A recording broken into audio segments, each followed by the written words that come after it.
Hi, I'm Alex Archbold, and I've been buying and selling antiques since I was 9 years old. From basements to scrapyards, I'll look just about anywhere I can to find lost antiques and collectibles. And sometimes I'll go big and buy everything.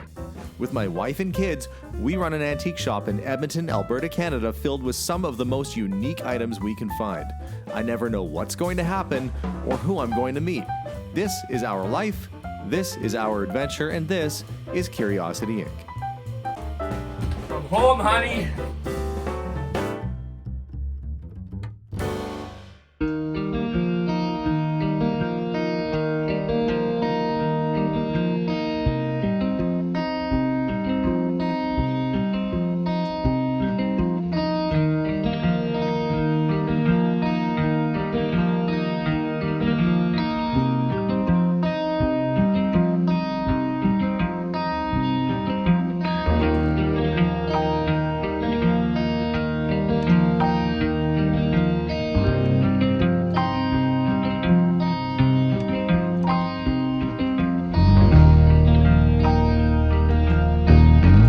Hey everybody, I'm back at the house today and it's still pretty moderate temperatures.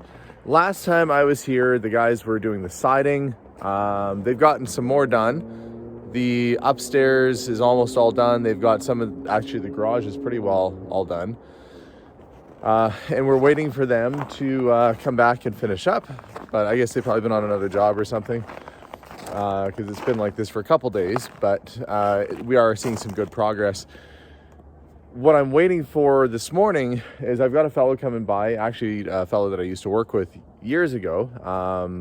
He now has a company that he does garage cabinetry and installing, basically like making your garage into it sounds cheesy, but like a man cave. That's, the glossy floors, the nice cabinets. Anyway, I want this garage that I'm building over there to be really nice and clean and organized, kind of like an art gallery for cars, if that makes sense. Not your usual sort of shop. But I do want to have some nice cabinets and nice organization in there so that when I am working on it, on a vehicle, or when I'm working on things, that everything's kind of in its home and it looks nice and tidy and matches the rest of the garage. Because right now my stuff is in multiple different toolboxes and in drawers and boxes and things, and it's not as organized as I'd like. So he's going to be here in about 20 minutes. In the meantime, I'm going to pop inside and see what they've been up to indoors. With the thawing of the snow, it's revealed a lot of... Actually, most of this stuff here is from the siding guys, all this debris that's here. As they've been working up top, I guess, drop it down below. I'll pop my head inside.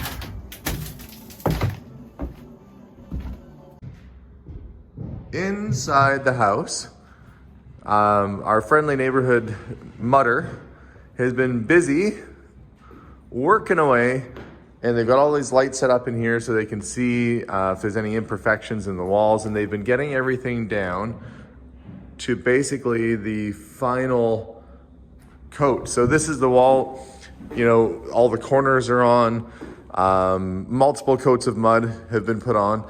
And he's expecting, he tells me, that he should have the entire house drywalled and mudded probably by the end of the day today or tomorrow, meaning that the painters will come.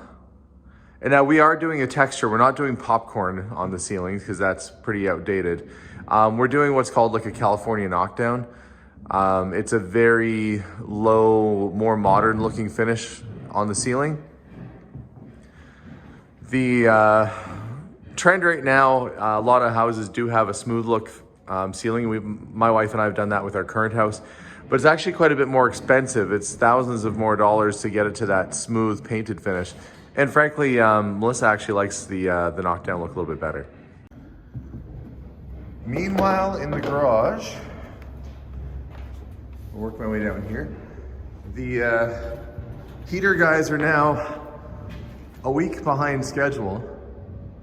Maybe they're waiting until they get the ceiling painted and stuff in here before they install, but they were supposed to be installing a furnace, a little heater up there last week. I'll have to get an update on that. But this is the focus of why I'm here today. I'm in my garage and I've got plans. Boy, do I have plans.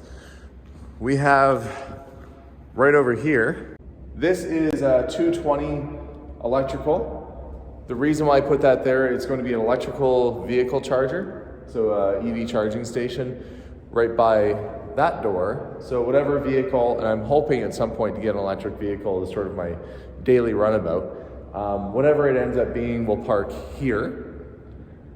And Melissa's vehicle over there. Fancy pants car, one of them there. I don't know what it is. But I want to do a hoist, like a 4-point hoist right in this area. Basically right in the center here, I'm envisioning a 4-point hoist, a lift. And this is where I want to be able to work on cars. So I could lift, a vehicle up, and we have nice big ceilings. It says about 14 feet in here, so there's tons of room. It's like 2 stories tall in here, plenty of room. So you can lift a vehicle all the way up and not have to worry about it hitting the ceiling above you, so you can work underneath. But if I'm going to be working on stuff here, I kind of want my workshop area sort of in this space here. So what I'm thinking, we've got 220 going in there just in case, I don't know, you never know if you're going to need it for something like a welder or some big piece of equipment. So there is 220 going there. What we're going to do is I'm imagining sort of maybe a couple of my toolboxes here. I want it really clean and simple in here. The majority of the things, cabinetry, I want to do on this wall, so that if you need a tool for inside the house or whatever, you can just pop down the steps and grab it. So I can't impede where the stairwell is, and I can't go too close to the spigots because that's going to be water there. But what I do want to look at is what sort of cabinets I could fit in this space, generally in that space. And that's why I've got the guy coming in a little bit, so we can kind of talk about that and see what he recommends. But I don't have as much room as I would like. These are electrical outlets here. We put them up high because when you're working in a garage, sometimes you get water, moisture, stuff splashing up. So we didn't want to have the outlets too low. So the outlets are all fairly high in the garage. So I think we could probably go as far as about right there and do some kind of cabinetry in here. I want to have a little workbench area in the middle, maybe cabinets up the side. So we'll get a quote today. We'll see what that would cost. We're probably looking at about 15 feet of cabinets, maybe something like that, 12 to 15 feet of cabinets, and with overhead cabinetry as well. So as soon as he arrives and gets here, we'll get his ideas and estimates. The other nice thing about doing that over here is that this is sort of recessed in. And if I'm bringing other vehicles and stuff in, you want to have lots of room to open doors and to work on stuff. And I want to keep this as usable as possible. So as I'll wait for him to show up, and then we'll see what we can figure out. Okay, meeting with the fellow about the cabinets right now. We've been chatting and talking about the design, maybe having something that kind of comes up tall on the side and then banks over with the row of cabinets on the top, and another row of cabinets along the bottom with the workbench space. Now we can't bring another pillar sort of row down because we have the 110 and there it is, the 220. But we can do counters and do a workbench below. But it's handy having all that power there, because if you do want to have like an angle grinder or a buffer wheel or things like that come in handy when you're restoring vehicles, you can have it right on top of your workbench. That'd be super duper handy. So he's just grabbing his samples. We're going to talk a little bit about what the cost is in terms of color as well. I'm kind of leaning towards maybe either a solid like a deep blue or a bright red to kind of set it off, or maybe just doing a really nice wood. They can do any finish, so you could even have it look like it's teak, which might look kind of neat. And frankly, with all the metal industrial stuff that's going to be in here, it might be nice to have a wood finish. So I don't know, we'll see. I'm just waiting on samples. We have some of the colors laid out. Grays, there's the red. I was kind of debating about the red. Is that popular, as you say? Red's very popular. Okay. Yep. Red is super popular. It's a beautiful accent for a garage, especially if you happen to have a cool sports car with a little bit of red in it. Right? People True. love that stuff. Yeah. Reds and blues and yellows as accent. And this is going to be all off-white in here, so it might really pop. But the other thing I was thinking of, I wonder if it would be classier, though, if I ended up doing sort of like a wood grain kind of finish. Yeah, I brought a few wood grains along that are kind of my favorites, but Okay, yeah. there are more available, and we were talking about something that's a little bit more classic, or whatever may suit your style. We can get almost anything, so Okay. lots and lots to choose from. And I'm thinking a glossy finish is going to be better because you wipe the grease off of it easier. Yeah, for sure. It's very much a matter of personal preference, but there's a satin finish versus a glossy, and not much light in here yet, so it's a little hard to see, but it certainly does give a bit of a different shine and sheen to it. Right, okay. Yeah, it's pretty cool. All right. So as we're here and we're discussing the different finishes, I guess, Jim, you were saying that the company you use, and your company is Garage Frontiers. Garage Frontiers, that's right. Yeah, and you're based in Edmonton here, so if anybody needs cabinets, that these are built a little bit tougher than your average cabinet. That's right. They're built locally for us in a shop in Nisku. State-of-the-art shop, great people run it, home business. And they beef it up for the garages so that they can withstand the ups and downs of temperature and humidity and all that kind of stuff. And nice thing though, highly customizable. So if you got something in particular you want to build, for example, we've done beautiful recycling centers, we've done wine racks and garages that match your garage cabinet. So lots to choose from. Lots of fun stuff we can do. Well, I've been in some crazy garages and people have all sorts of stuff. I mean, I've seen people have motorcycles hanging as decoration. I don't think I'm going to do anything quite like that.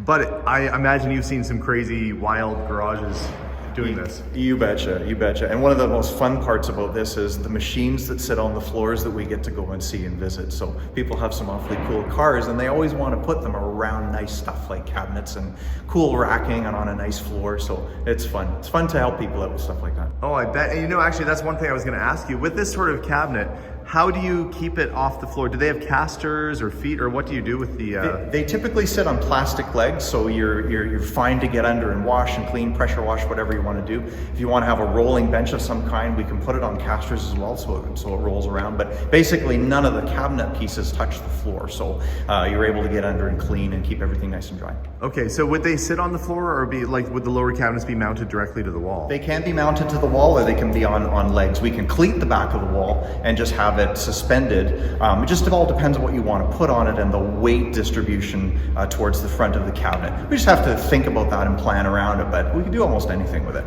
Okay, well, I guess we're going to do some measurements, or I guess you're going to do some measurements and I'm going to watch you measure and do a fancy little graph for me, and we'll figure out what we can fit over on that wall. Cool, let's get going. All right. I'm looking at some of the colors that are there, and I keep going back to this really glossy red. Why I like it is the whole building is going to be white inside, and so I'm thinking a pop color might look kind of fun.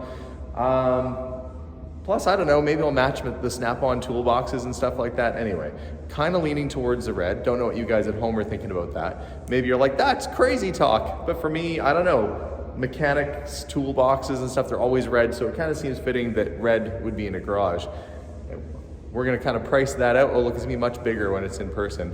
But we're gonna do a little drawing, do a little pricing, and I think what we chatted about was maybe doing just cabinets on the bottom with a workbench on top and cabinets across the top without doing the big sort of cupboards down the side, just so it's nice and clean and I have a bigger workbench space. After we took into account the door having to open and the stairs being where they are, we only really have about 9 feet to work with, but that's a lot better than what I have in my current house, which is nothing. I don't have a workbench at my current house. So even 9 feet of space is good. And if you're asking yourself, well, Alex, why don't you put this anywhere? Like, I've got all these walls that I could really put anything. That's because there's gonna be cars there that have doors that open and close, and I don't want to start congesting this giant space that I've got with cabinetry when the whole purpose of it is to have space for vehicles. So I gotta stay on focus here. I gotta be focused and try and remember what the goal is. And that's that this is a place to have fun and work on cars. And I think that little space over there would be perfect for what we're talking about. So I'm gonna let Jim work his magic and we'll see what we come up with. While Jim takes the numbers back and crunches them to see what it's gonna cost to do an install for cabinetry, I have come outside to kind of see what progress has gone on while we've been chatting. The siders have been working away and almost the entire front of the house is now done. We're waiting on stonework and electrical. Our front door is obviously not in yet. They're putting that in last, but they've got all the upper trim. It looks like they're just about ready for gutters to go on.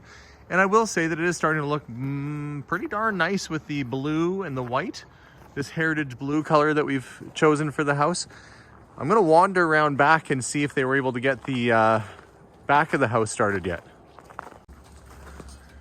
It looks like this side was pretty well wrapped up from before, and they've moved their scaffolding around. So they started with the upper level here. So they're starting to get the trim around the windows and the edging on. So it looks like this is the last bit, and before long, the entire house should be done. From a siding perspective anyway. Let's have a look inside and see what's been happening. Of course, the very first place I had to check out was the garage. Now, they have started to get the primer laid on the walls, and it's actually, you can't tell so much on camera, but it's sort of like a pink color. And to be honest with you, I kind of freaked out at first thinking, oh my goodness, hopefully they didn't get the paint code wrong. But I guess it's just some sort of high build primer that covers well, and it's sort of this like rosy flesh colored pinky. Definitely not the color that we chose for the walls, but it is looking much more even and much more uniform in here. With the primer even on, it already looks super clean. I mean, it's looking good.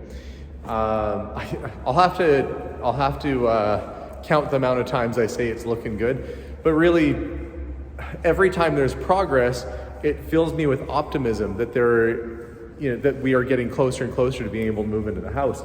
And with the warm weather that we've had over the past week or two here, the drywallers and the tapers and mudders actually got caught up more than they anticipated. So we've regained almost a month back on the build. That's excellent news for us, because we couldn't do anything else or go any further until that work was completed and done. But now that that's happened, the the knockdown texture that's going on the ceiling happens, I think, in just a couple days. And then the electrical, the lights, all that stuff can go in. Well, once that happens, we're rocking and rolling, and all the finished work on the inside, like the flooring, that can happen. But I'm gonna go walk through the house and see what it looks like with a little paint or a little primer on the walls. Up from the garage and into the house. Well, maybe I will. Okay, I'm gonna walk up to the front.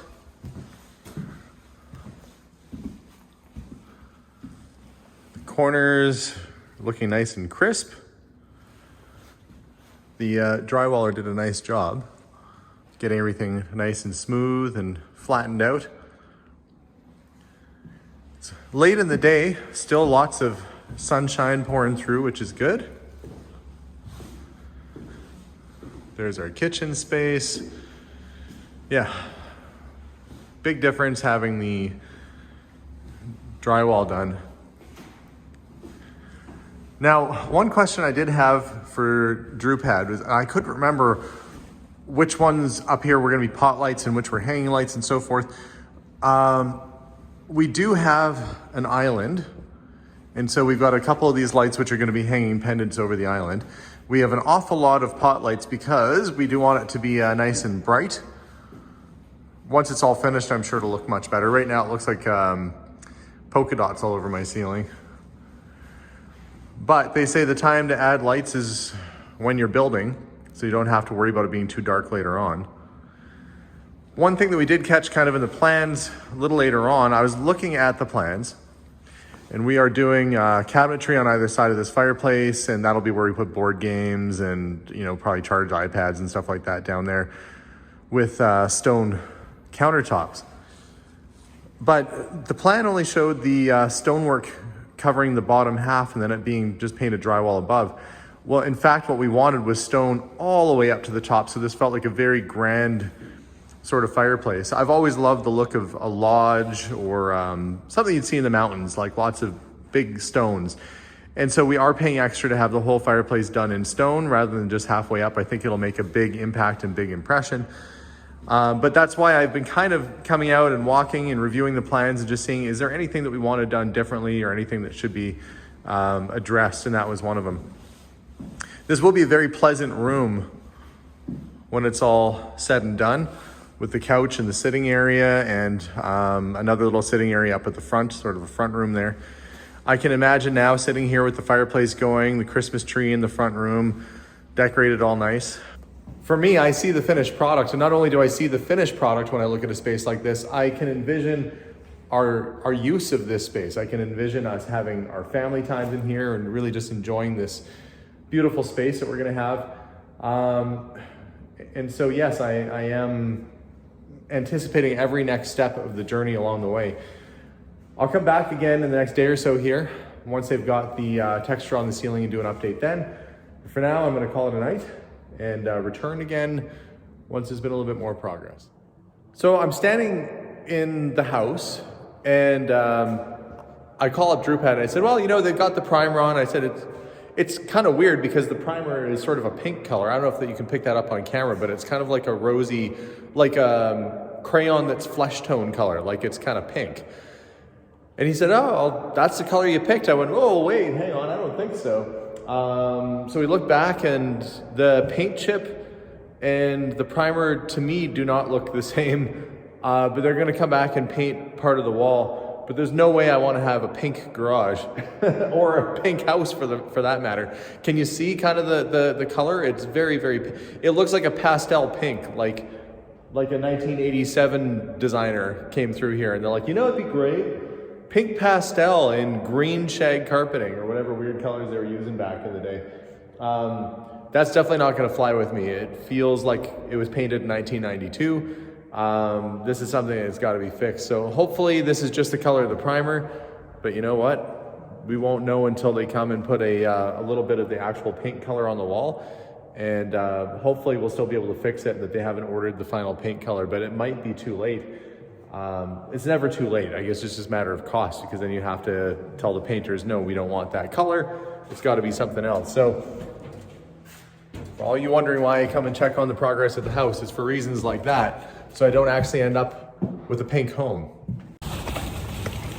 Because I'm not super happy with how the paint, or the primer at least, looks, and I'm fairly certain that it is indeed sort of a pink color we picked up, I stopped at Home Depot on the way home to get some samples so Melissa and I can look at them tonight and really peg down that color.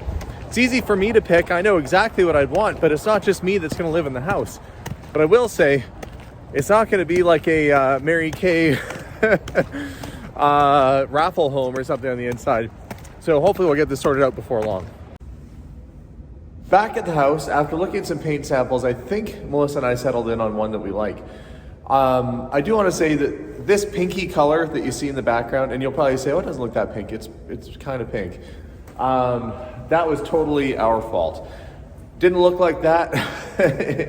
When you're inside different lighting and you look at a paint chip, it doesn't look rosy colored pink. But we're here to fix it. Somewhere inside the house, Drupad has had them paint sort of a sample, a swatch. And I've been told I should come and have a look and see what I think. The other thing I noticed is that they've done the texturing on the ceiling. Let me show you. So here's the mildly pinky color I don't like, the primer. But look, they've done the texture. It's not popcorn, which really dates a house. It's sort of like a, what they call like a California knockdown. It's still fairly modern. And we looked at getting the smooth look finish done in here. It was gonna be thousands and thousands of dollars more because they have to take it to a much higher level of finish than what this is. So we should be getting our light fixtures in pretty soon. But here's what I came to look at. This is the sample we picked. It does look a little bit more white on camera here, but it definitely has peachy sort of undertones. Enough so that I really don't want it. So we actually kind of started looking at this color, which is called Agreeable Gray. Now it looks quite dark against that, against the primer, But when you kind of get up close to it and you don't have that primer in the background, it's actually not that dark at all. It's kind of a lighter color. It's sort of on the warmer side of a cooler gray, if that makes any kind of sense. And it will look different in different lights. So I think basically I just came out to look at this and see if it is agreeable. And I think it's much more agreeable than this peachy color. It's actually hurting my eye sockets because it kind of makes the whole house glow pink. Yeah, so I'll be happy when that's gone. But things have definitely progressed and moved along. It's nice to have the knockdown done in here. And I believe the painters are coming right away, so this is good timing.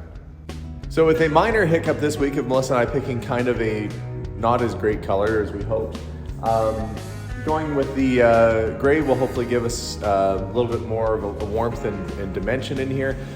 So we'll see. But guys, that's it for today. The workers should be showing up here right away, so I'm gonna get out of their hair. And yeah, heck, thanks for watching another episode, guys. We'll see y'all soon, and bye for now.